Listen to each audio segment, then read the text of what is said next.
विघ्नहर्ता श्री गणेश, श्री गणेश, श्री गणेश। देवराजेंद्र, ये सत्य में मेरा सौभाग्य ही है कि मुझे अपनी यात्रा और पूजा का आरंभ इतने दिव्य स्थान से करने का अवसर प्राप्त हुआ। इसीलिए अब अविलंब मुझे अपनी पूजा करनी चाहिए। किंतु भ्राता, किंतु परंतु का समय नहीं है अभी गणेश। मुझे पूजा के लिए बेलपत्र और पुष्प भी एकत्रित करने हैं। भ्राता सुनिए तो।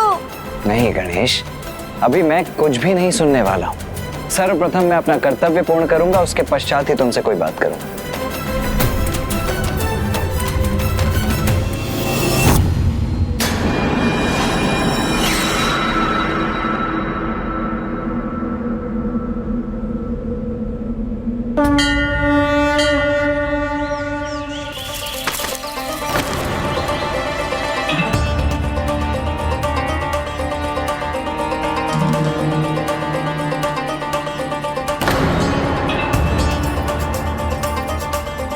ये पुष्प कहाँ चले गए?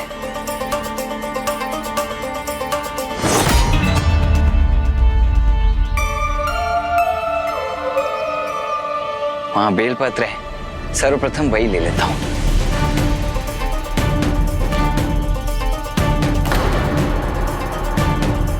बेलपत्र भी अदृश्य हो गए। ये कौन है? कहीं कोई असुर तो नहीं है?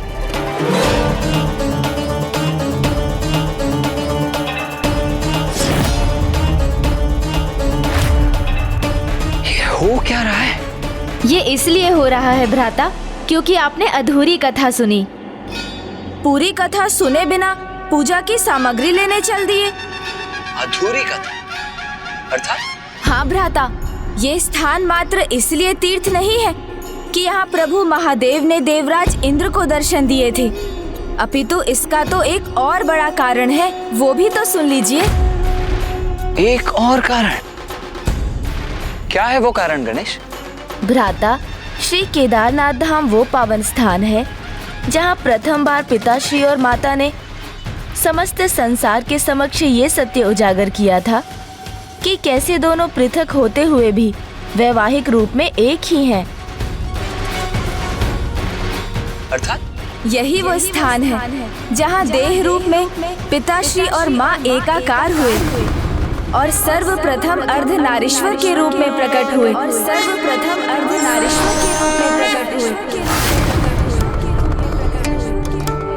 प्रणाम प्रभु।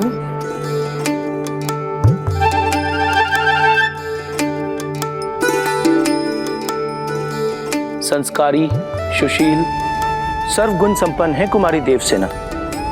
कैलाश को ऐसी एक युक्त पुत्रवधू की आवश्यकता है। माता, मेरा मन तो अधीर व्याकुल हुआ जा रहा है उन्हें यह बताने के लिए कि वही गणेश जी की होने वाली भाभी और माता आपकी पुत्रवधू हैं। मैं समझ सकती हूँ नंदी जी, किंतु अभी हमें थोड़ा धीरज रखना होगा। पुत्र कार्तिकेय ने अभी विवाह के लिए अपनी स्वीकृति नहीं दी है।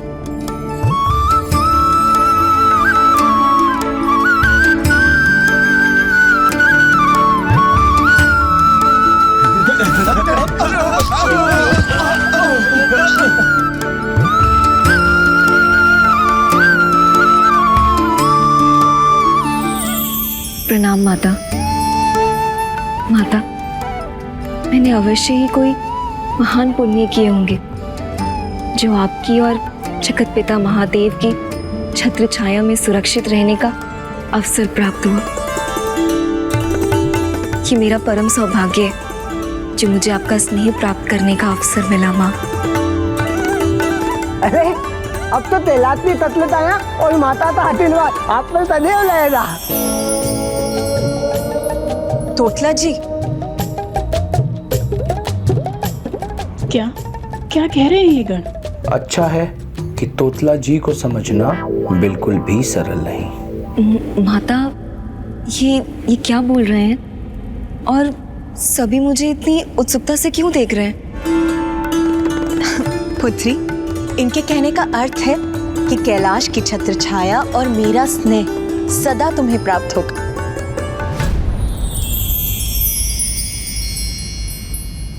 देवसेना को तो अपने पूर्व जन्म के वरदान की कोई स्मृति ही नहीं, अन्यथा इसको लेकर कैलाश में जो उत्सुकता है उससे ये समझ जाती।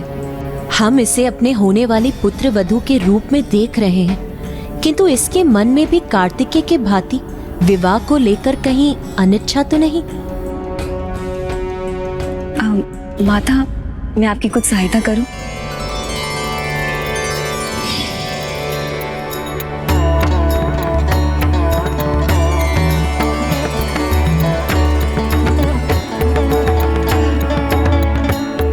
सीधे विवाह की चर्चा करना तो अनुचित होगा, किंतु कथा सुनाने के माध्यम से मैं विवाह के महत्व को अवश्य समझा सकती हूँ। कदाचित इसे अपने पूर्व जन्म के वरदान का स्मरण हो आए और ये विवाह के लिए अपना मन बना ले। तब तक गणेश भी अपने भ्राता को मना लेगा। अब भ्राता को कैसे समझाऊं कि विवाह एक समझौता नहीं, बंधन नहीं, अपितु दायित्वों भरा मर्यादित जीवन की ओर बढ़ा एक पग है। विवाह स्त्री और पुरुष दोनों को सुख विकास प्रदान करता है, जिसमें एक दूसरे के लिए अपार प्रेम, निस्वार्थ त्याग जैसे अनेक भाव समाहित होते हैं। जिस प्रकार एक पुष्प सुगंध से मिलकर ही पूर्ण होता है, उसी प्रकार स्त्री और पुरुष एकाकार होकर पूर्ण हो जाते हैं। इसलिए जब भ्राता पिताश्री और माँ के अर्धनारीश्वर रूप की महिमा सुनेंगे तो उनके एकात्म के महत्व को समझकर विवाह के लिए अवश्य तैयार हो जाएंगे।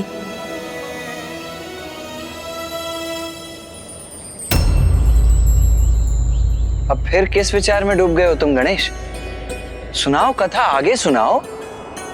किस प्रकार पिताश्री और माँ ने अर्धनारीश्वर रूप धारण किया? अवश्य सुनाऊंगा भ्राता, किंतु सर्वप्रथम आपको मेरे एक प्रश्न का उत्तर देना होगा। पिताश्री और माँ दोनों में महानतम कौन है, श्रेष्ठ कौन है? माता, इस प्रश्न का उत्तर भला कोई कैसे दे सकता है? स्त्री और पुरुष एक ही तत्व के दो रूप हैं। इसीलिए एक ही तत्व के दो भागों में कौन श्रेष्ठ है, ये भला कोई कैसे कह सकता है? पिताश्री और माँ दोनों श्रेष्ठता के चरम हैं गणेश। तुम मुझे शब्दों में उलझा रहे हो। नहीं भ्राता, इस प्रश्न का अर्धनारीश्वर की कथा से विशेष जुड़ाव है, क्योंकि अर्धनारीश्वर की कथा का ऐसे एक भक्त से संबंध है जो प्रभु महादेव को ही श्रेष्ठतम माना करता था। और उस भक्त का नाम था ऋषि भृंगी।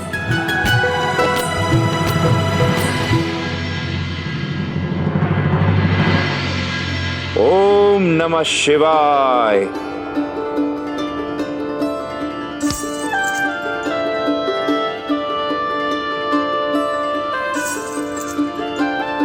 ओम नमः शिवाय। ओम नमः शिवाय। प्रभु महादेव की पूजा में लीन ऋषि भृंगी ने केदार धाम को अपना निवास बना लिया। अपने आराध्य प्रभु शिव शंकर शंभू की आराधना और तपस्या करते करते ऋषि भृंगी भक्ति की उस पराकाष्ठा पर पहुंच गए कि प्रतिदिन भगवान को अपने भक्त को दर्शन देने के लिए आना पड़ता था। और ऋषि भृंगी प्रभु के दर्शन के साथ ही अपने नेत्र खोलते और उनका मंत्रोच्चारण भी प्रभु प्रदक्षिणा के बाद ही थमता। ओम नमः शिवाय। ओम नमः शिवाय। ओम नमः शिवाय।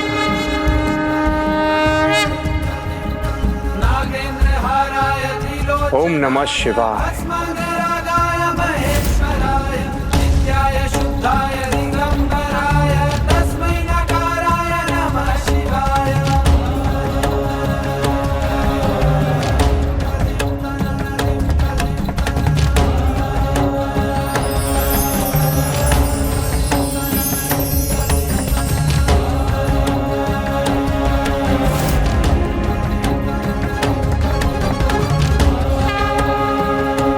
नमः शिवाय। ऐसा कौन सा भक्त जिसे स्वामी स्वयं प्रतिदिन दर्शन देने जाते हैं? मुझे यह ज्ञात करने की उत्सुकता हुई, तो एक दिन मैं भी प्रभु के साथ केदारनाथ गई।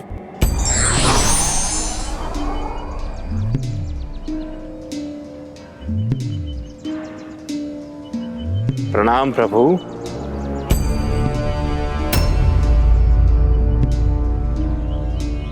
ओम नमः शिवाय।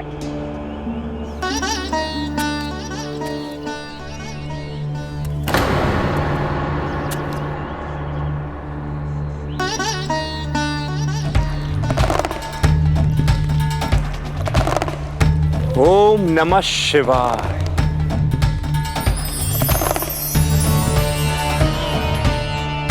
हे प्रभु, अपने इस भक्त की भक्ति स्वीकार करें प्रभु। ओम नमः शिवाय।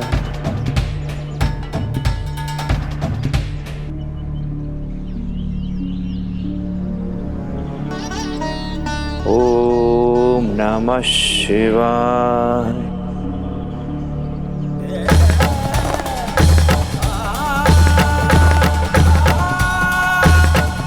प्रभु का इतना निष्ठावान भक्त है, ये ज्ञात कर मेरा मन अति आनंदित है। किंतु क्या इसे ज्ञात नहीं कि प्रभु और मैं तो अनभिन्न है।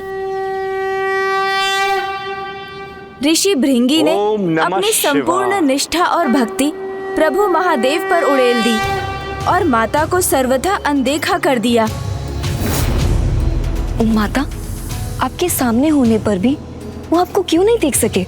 मैं भी बहुत चकित थी, तो इसीलिए दूसरे दिन भी मैं प्रभु के साथ गई और प्रभु के और भी निकट स्थित रही। माता को लगा था ऐसा करने से ऋषि भृंगी उनकी भी प्रदक्षिणा करने पर विवश हो जाएंगे, किंतु एक विचित्र हठ था ऋषिवर का। ओम नमः शिवाय।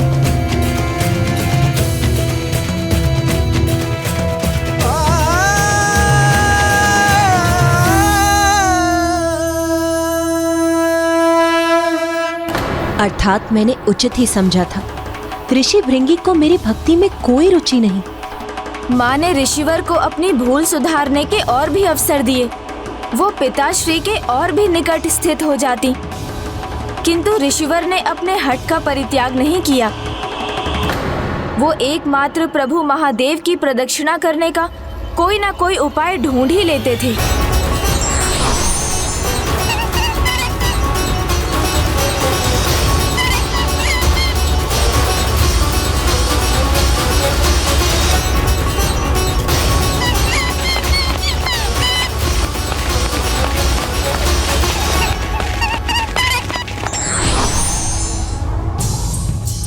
ओम नमः शिवाय।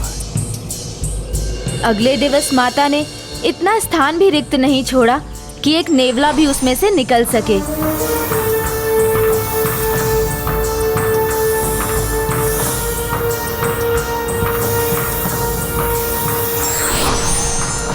ओम नमः शिवाय।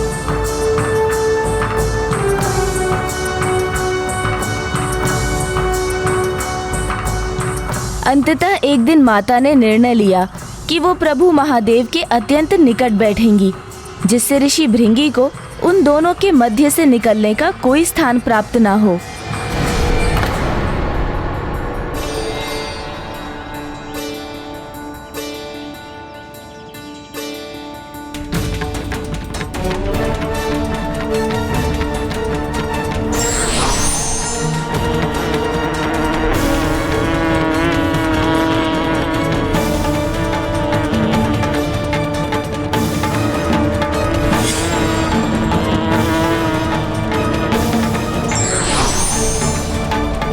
प्रभु भक्ति का ये अर्थ नहीं कि भक्त उनके अर्ध भाग को ही स्वीकार करे। ओम नमः शिवाय। ओम नमः शिवाय।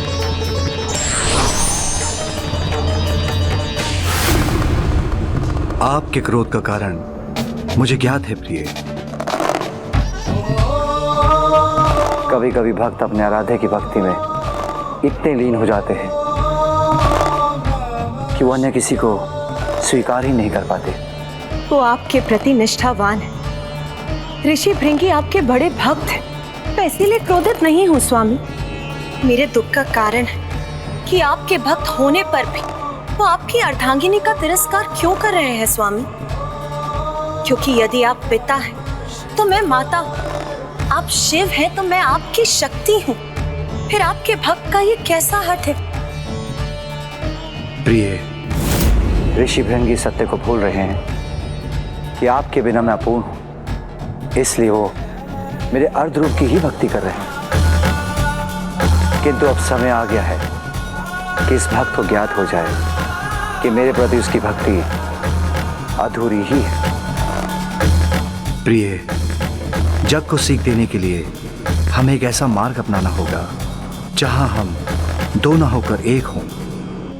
ऐसा तालमेल का उदाहरण प्रस्तुत करें जिससे उच्च स्तर के जीवन के लिए समझौता करना सीख सके। पिताश्री और माँ दोनों एक समझौते के अनुसार कार्य करने के लिए तैयार थे। कैसा समझौता गणेश? ऐसा समझौता जिसके अनुसार वो दोनों ऋषि भृंगी के साथ साथ संपूर्ण जगत को एक अत्यंत महत्वपूर्ण सीख देने वाले थे।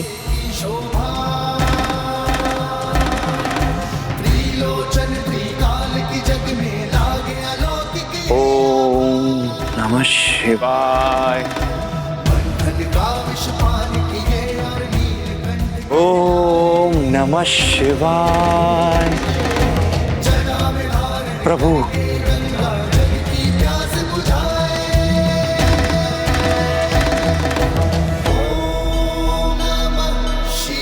ओम नमः शिवाय।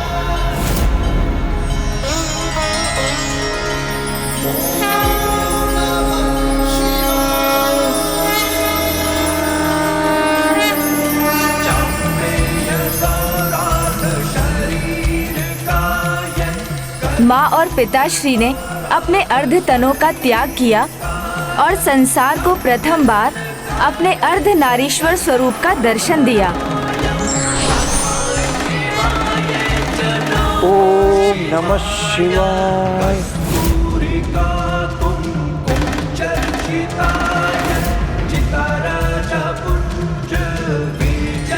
ओम नमः शिवाय। ओम नमः शिवाय।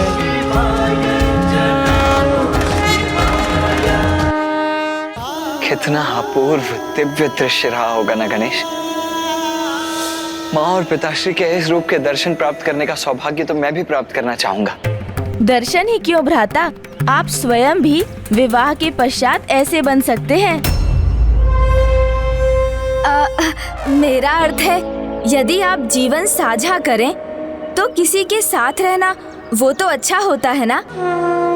हम भले ही कितने ही सामर्थ्यवान क्यों ना हो, किंतु कभी कभी किसी और का हमारे जीवन में होना हमें और भी आगे जाने के लिए उत्साहित करता है, हमें निखार कर हमारे श्रेष्ठतम स्वरूप को बाहर लाता है। जैसे माँ और पिताश्री का ये महान महिमामयी अर्ध नारीश्वर स्वरूप। जैसे मोती धागे के साथ मिलकर माला बनते हैं और पूर्ण आकार लेते हैं, वैसे ही एक पति और पत्नी एक दूसरे के साथ एकीकार होकर एक दूसरे से अभिन्न हो जाते हैं। इसलिए ऐसा दृढ़ और अटूट संबंध स्थापित करते हैं जो एकमात्र विवाह में ही स्थापित हो सकता है। फिर तो श्री अर्धनारीश्वर के रूप के दर्शन पाकर ऋषि भृंगी भी समझ गए होंगे कि पति पत्नी एक दूसरे से विलग होकर भी एक दूसरे के भाग होते। नहीं भ्राता, ऋषि भृंगी तो अभी भी ये समझने में असमर्थ थे, क्योंकि उनका अर्थ ज्ञान और उनका हट अभी भी उन पर हावी था। प्रभु और माता के दिव्य अर्ध नारीश्वर स्वरूप के दर्शन पाकर भी ऋषि भृंगी ने माता को देखकर भी अनदेखा ही किया और मात्र पिताश्री की प्रदक्षिणा करने के लिए एक मूषक का रूप धारण कर वो उन दोनों के मध्य कुतरकर मार्ग बनाने वाले थे।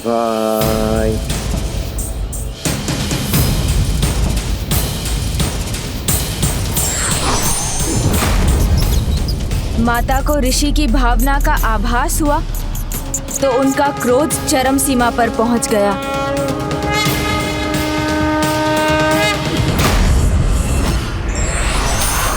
रुकिए।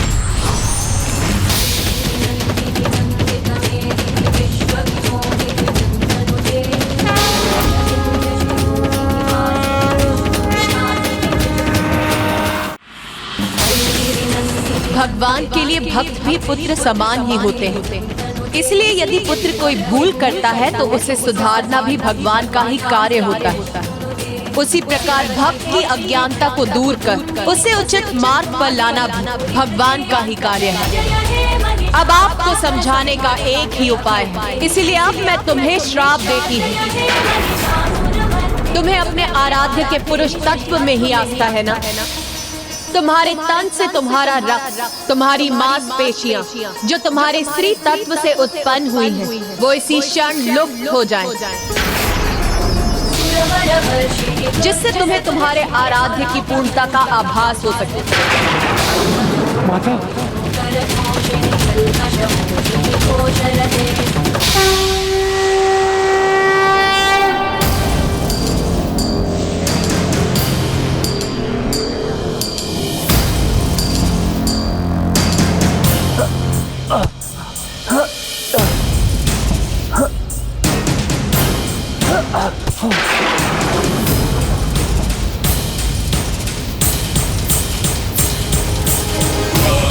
सर्वभूतेषु शक्तिरूपेण संस्थिता नमस्तस्यै नमस्तस्यै नमस्तस्यै नमो नमः।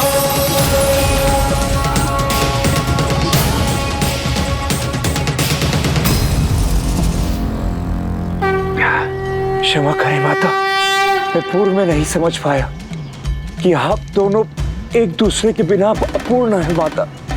शक्ति के बिना शिव नहीं और शिव के बिना शक्ति है। मुझसे बहुत बड़ी भूल हुई है, इसके लिए मुझे क्षमा करें माता। हम ही नहीं, इस सृष्टि के सभी के भीतर पुरुष और स्त्री तत्व दोनों एक दूसरे के पूरक है। और जब विवाह उपरांत स्त्री और पुरुष एक साथ आते हैं तो पति पत्नी के रूप में अर्धनारीश्वर जागृत होता है और वो एक दूसरे से अभिन्न हो जाते हैं। इसमें दाहिने हाथ पर पुरुष और बाईने हाथ पर स्त्री तत्व होता है, जिसमें से एक का भी ना होना उन्हें अपूर्ण कर देता है। अज्ञानतावश आपके इस भक्त से बहुत बड़ी भूल हुई है।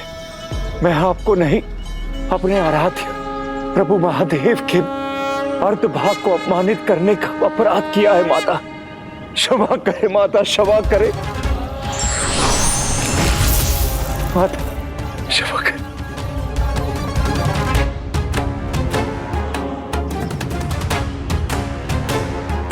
तुमने ये सत्य समझने में बहुत विलंब कर दिया, इसीलिए अब मैं चाहकर अपने श्राप को नहीं लौटा सकता।